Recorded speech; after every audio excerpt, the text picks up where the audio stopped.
BJP സംസ്ഥാന ഘടകം കേരളത്തിൽ കണ്ണും നട്ടിരിക്കുകയാണ്.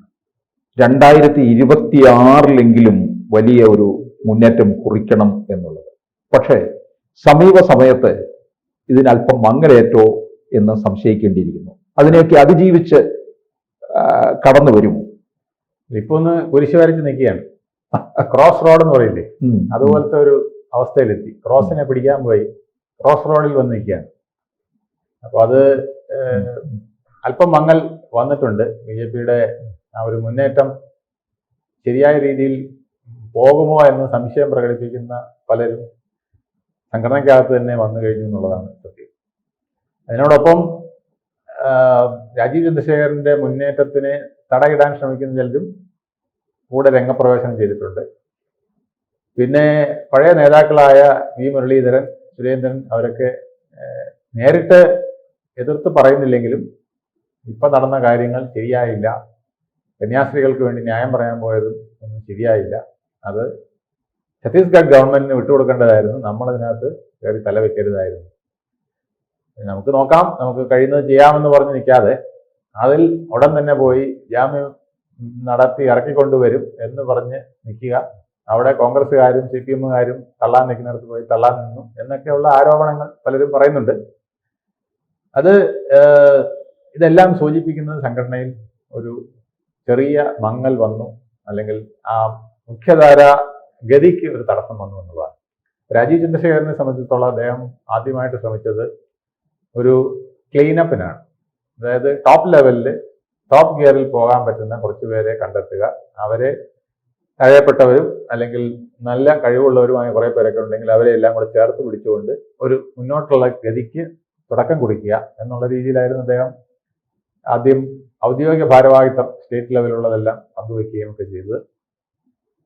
പക്ഷെ അതിനുശേഷമാണ് പെട്ടെന്ന് ഈ കന്യാസ്ത്രീ പ്രശ്നം വന്ന് ഒരു കുരുക്കിലായത്, ഒരു വിഷമത്തിലായത്. അപ്പൊ പൊതുവേ ക്രിസ്ത്യൻ വോട്ടുകൾ BJPക്ക് കിട്ടുമെന്ന് പറയാറുണ്ടെങ്കിലും അത്ര വലിയ ക്രിസ്ത്യൻ വോട്ടുകളൊന്നും കിട്ടാറില്ല എന്നുള്ളതാണ് സത്യം. ചെറിയ ശതമാനം, അല്ലെ, ഛത്തീസ്ഗഡ് പ്രശ്നം ഇല്ലെങ്കിലും അത്രയും കിട്ടില്ലെങ്കിലും അത്രയ്ക്കേ കിട്ടാറുള്ളൂ. സുരേഷ് ഗോപി ജയിച്ചു എന്ന് പറയുന്നത് തന്നെ അവിടെ ന്യൂനപക്ഷങ്ങളുടെ വോട്ടുകൾ സ്പ്ലിറ്റ് ചെയ്തുകൊണ്ടാണ്. മുരളീധരനെ പോലെ ഒരാള് അവിടെ നിന്നുകൊണ്ടാണ് അവിടെ CPIയുടെ സ്ഥാനാർത്ഥി മുരളീധരനും കൂടെ വന്നു കഴിഞ്ഞപ്പോൾ സുനിൽകുമാർ എന്ന് പറഞ്ഞ വേറൊരു പ്രഗത്ഭനായ സ്ഥാനാർത്ഥി CPIയുടെ, അതുപോലെ ഒരു പ്രഗത്ഭനായ സ്ഥാനാർത്ഥി K മുരളീധരനും വന്നതോടുകൂടിയാണ് അവിടുത്തെ ന്യൂനപക്ഷ വോട്ടുകൾ സ്പ്ലിറ്റ് ചെയ്തത്. ആ സന്ദർഭത്തിൽ ഹിന്ദു വോട്ടുകൾ മാക്സിമം പിടിക്കാൻ കഴിഞ്ഞതുകൊണ്ടാണ് ശരിക്കും പറഞ്ഞാൽ സുരേഷ് ഗോപി ഇത്രയും വലിയ ഭൂരിപക്ഷത്തിന് ജയിച്ചത്. പിന്നെ കുറച്ച് ക്രിസ്ത്യൻ വോട്ടുകൾ അദ്ദേഹത്തിന്റെ ഈ മാതാവിന് കിരീടം സമർപ്പിച്ചതും മുട്ടിലിഴഞ്ഞതും ഒക്കെ വെച്ച് കുറച്ച് പേരൊക്കെ ഒരു ലിബറലായിട്ട് നിൽക്കുന്ന ആള്, അല്ലെങ്കിൽ പ്രത്യേക ഒരു സിനിമ ഇമേജ് ഉള്ള ആള് എന്നൊക്കെ ഉള്ള നിലയ്ക്ക് കുറച്ച് പേര് വോട്ട് ചെയ്തിട്ടുണ്ടെന്നുള്ളത് കവിഞ്ഞ് ഒരു വലിയ തോതിലുള്ള ഒരു വോട്ട് അവിടെ വന്നിട്ടില്ല എന്നുള്ളതാണ് പുതിയ വിശകലനങ്ങളിൽ പലരും മനസ്സിലാക്കുന്നത്. അപ്പോൾ മറ്റു മണ്ഡലങ്ങളിൽ ഇത് പ്രായോഗികമാകില്ല എന്നാണ്. ചെറിയ തോതിൽ പ്രായോഗികമാകുമെന്നുള്ളത് കവിഞ്ഞ് വലിയ തോതിൽ പ്രായോഗികമാകാനുള്ള സാധ്യത കുറവാണെന്നുള്ളത്. പത്തനംതിട്ട തന്നെ എടുത്താലും ഒക്കെ നമ്മൾ മുമ്പ് പ്രവചിച്ചിരുന്ന ആ ഒരു മുന്നേറ്റത്തിനുള്ള അത് ഉണ്ടായിരുന്നു. സുരേഷ് ഗോപിയുടെ വിജയത്തിന് ശേഷം അങ്ങനെ ഒരു വിഭാഗം ഇപ്പുറത്തോട്ട് മാറി ചിന്തിക്കുന്ന ഒരു സ്റ്റേജ് പോലെ ഉണ്ടായിരുന്നെങ്കിൽ അതിപ്പം നിലച്ചിരിക്കുകയാണ് എന്നുള്ളതാണ് അറിയാൻ കഴിയുന്നത്, മനസ്സിലാക്കാൻ കഴിയുന്നത്. അല്ല, ഈ തിരിച്ചു പിടിക്കുക ഈ ഒരു 6 മാസത്തിനകം വലിയ ബുദ്ധിമുട്ടായിരിക്കും. അല്ലെങ്കിൽ അതിനൊരു മാറ്റം വരുത്തി, ഇപ്പം മാറ്റം വരുത്താവുന്ന എവിടെയാണ്, മേൽത്തട്ടുകളിലേ മാറ്റം വരുത്താൻ പറ്റും. ബിഷപ്പുമാരെ കൊണ്ട് ഒന്ന് അടങ്ങിയിരിക്കണമെന്ന് പറയിക്കാം, അല്ലെങ്കിൽ അവരുടെ എതിർപ്പിനെ ഒന്ന് കാഠിന്യം കുറയ്ക്കാമെന്നുള്ളത് കവിഞ്ഞ് താഴെത്തട്ടിലോട്ട് അത് വ്യാപിപ്പിക്കാൻ പാടാണ്. വ്യാപിപ്പിക്കാൻ ശ്രമിച്ചാൽ പള്ളി കമ്മിറ്റികളിലെ CPM ലോബിയും കോൺഗ്രസ് ലോബിയും ഒക്കെ അവിടെ സജീവമായിട്ട് നിന്നുകൊണ്ട് ഇതിനെ ഹൈലൈറ്റ് ചെയ്ത് മറ്റുള്ളവരെ നിർവീര്യമാക്കും എന്നുള്ളതാണ്. പള്ളി കമ്മിറ്റിയിൽ CPM ഉണ്ട്. CPM ആണ് അതിനകത്ത് മുഖ്യം. അവര് സ്ലീപ്പിംഗ് സെല്ലുകളാണ്. ഈശോ മിശിഹായിക്ക് എന്ന് പറയുകയും കമ്മ്യൂണിസ്റ്റ് പാർട്ടി സിന്ദാബാദ് എന്ന് മനസ്സിൽ പറയുകയും ചെയ്യുന്നവരാണ് അവിടുത്തെ പള്ളി കമ്മിറ്റികളിൽ പല CPM അനുഭാവികൾ. അപ്പൊ അവര് CPMന്റെ തന്ത്രങ്ങളാണ് അവിടെ പയറ്റുന്നത്. അതിന് അവര് ഒരു സ്ലീപ്പിംഗ് സെല്ല് തന്നെ അങ്ങനെ മിക്ക പ്രധാനപ്പെട്ട കേന്ദ്രങ്ങളിൽ ഉണ്ടാക്കിയിട്ടുണ്ടെന്നുള്ളതാണ്. അവർ തന്നെയാണ് അത് പലതും നിയന്ത്രിക്കുന്നത്. ഇപ്പം ജാഥയിൽ SDP ക്കാർ നുഴഞ്ഞു കയറി എന്ന് വരെ വാദം വന്നിരിക്കുകയാണ്. തീവ്രമായിട്ട് ഹിന്ദുവിനെതിരായിട്ടും അല്ലെങ്കിൽ കന്യാസ്ത്രീകളെ ദ്രോഹിച്ച വിഷയം പറയാനായിട്ട് SDPIക്കാർ വരെ ഈ ജാഥകളിൽ നുഴഞ്ഞു കയറിയെന്ന് പരാതി പറയുന്ന ഒരു കാലഘട്ടത്തിലാണ് നമ്മൾ നിൽക്കുന്നത്. അപ്പം ഇത്തരം ശ്രമങ്ങളൊക്കെ ഉണ്ടാവും തീർച്ചയായിട്ടും. കാരണം ഹിന്ദുവും മുസ്ലിമും ഹിന്ദുവും ക്രിസ്ത്യാനിയും കൂടെ ചേർന്ന് കഴിഞ്ഞാൽ തന്നെ ഒരു കൺസിഡറബിൾ വോട്ട് ഷെയർ ആവും. അത് മുഴുവൻ വന്നില്ലെങ്കിൽ ഒരു വലിയ വിഭാഗം വന്നു കഴിഞ്ഞ് ഹിന്ദുവിൻ്റെ ഒരു വലിയ വിഭാഗം കൂടെ ചേർന്ന് കഴിഞ്ഞാൽ ഒരു 30-40 സീറ്റൊക്കെ പിടിക്കാൻ കഴിയുന്ന വിധത്തിലേക്ക് വരേണ്ടതാണ്. പക്ഷെ അത്രയൊന്നും വരാനുള്ള തുടക്കമായില്ലെങ്കിലും 10-15 സീറ്റ് BJPക്ക് കിട്ടുന്ന ഒരു സാഹചര്യം ഉണ്ടായിരുന്നു. അതിപ്പോൾ അസ്തമിച്ചിട്ടുണ്ട്. അതിനി എങ്ങനെ വേണം എന്നുള്ളത് കേന്ദ്രവും കൂടെ ചേർന്ന് തീരുമാനിക്കേണ്ടത്. കാരണം രാജീവ് ചന്ദ്രശേഖരനെ ഇനിയിപ്പോൾ മാറ്റാനൊന്നും കേന്ദ്രം ശ്രമിക്കുമെന്ന് എനിക്ക് തോന്നുന്നില്ല. കാരണം 2 ഇലക്ഷനുകൾ അടുത്തെടുത്ത് വരുന്നു. അദ്ദേഹം തന്നെയായിരിക്കും ഇതിന്റെ തലപ്പ് നയിക്കുക. അദ്ദേഹത്തിന്റെ കരങ്ങൾക്ക് ശക്തി കൊടുക്കാൻ എതിർത്ത് നിൽക്കുന്നവരെ കൂടെ എങ്ങനെ യോജിപ്പിച്ചെടുക്കാം, പിന്നെ സംഘപരിവാർ സംഘടനകളിൽ ഉണ്ടാക്കിയിരിക്കുന്ന അമർഷം അതൊക്കെ എങ്ങനെ തണുപ്പിക്കാം എന്നുള്ളതായിരിക്കും ഇനിയുള്ള ചിന്തയിൽ വരിക. ആ വിധത്തിൽ ഒരു പുതിയ സ്ട്രാറ്റജിക്ക് നോക്കാൻ സാധ്യതയുണ്ട്. ഇതോടൊപ്പം എന്തെങ്കിലും ഒരു പുതിയ ഒരു പുഷ് ഉണ്ടെങ്കിൽ മാത്രമേ BJPക്ക് മുന്നോട്ട് പോകാൻ കഴിയൂ.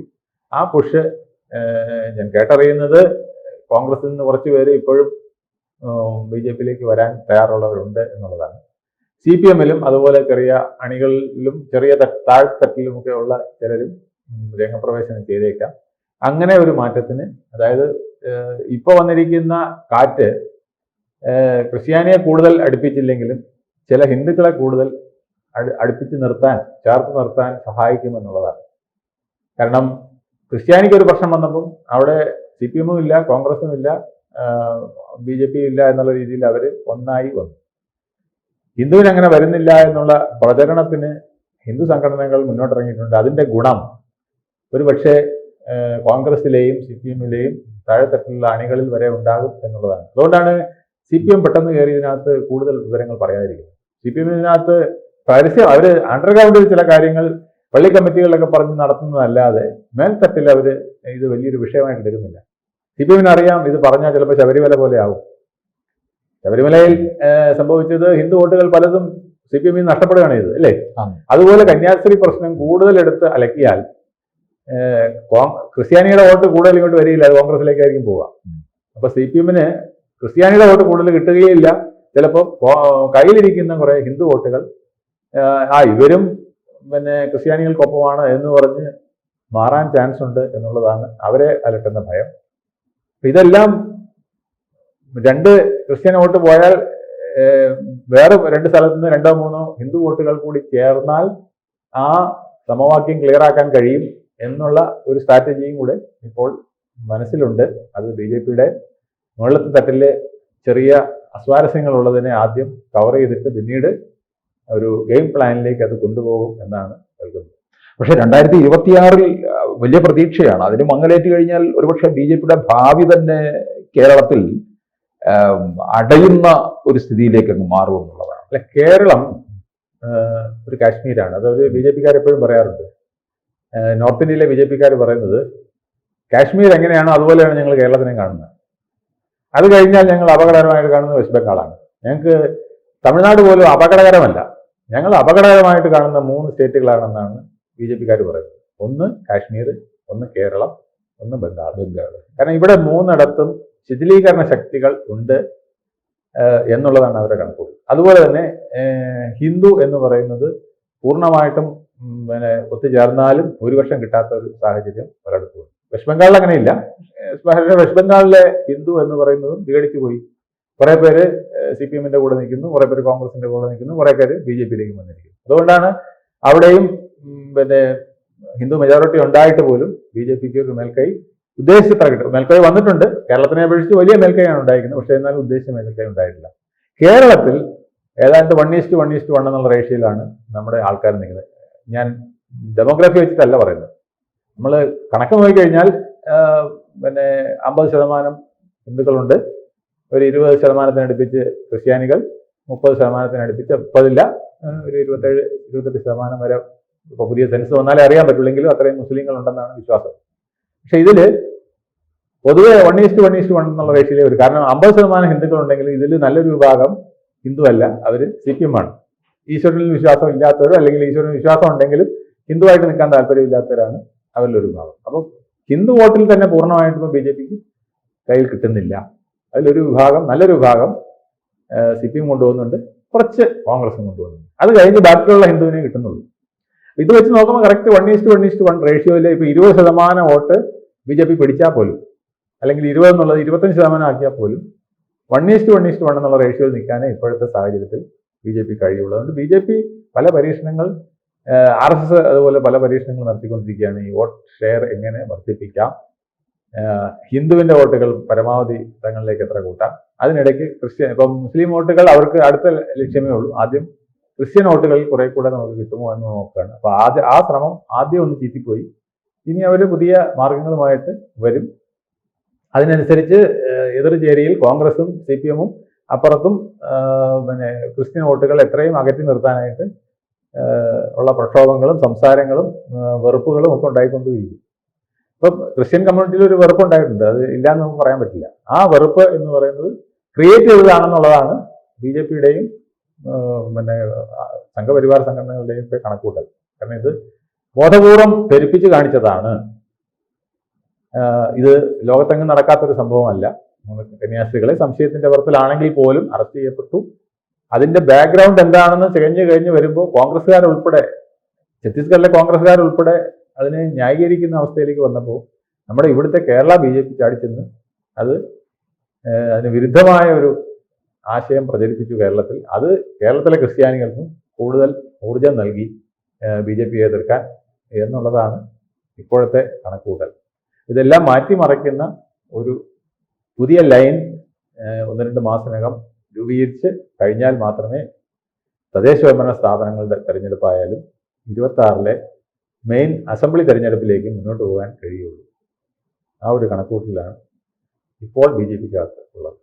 കൂടുതൽ വാർത്തകളും വിശേഷങ്ങളും നിങ്ങളിലേക്ക് എത്താൻ ABC മലയാളം സബ്സ്ക്രൈബ് ചെയ്യുക, ബെൽ ബട്ടണും അമർത്തുക.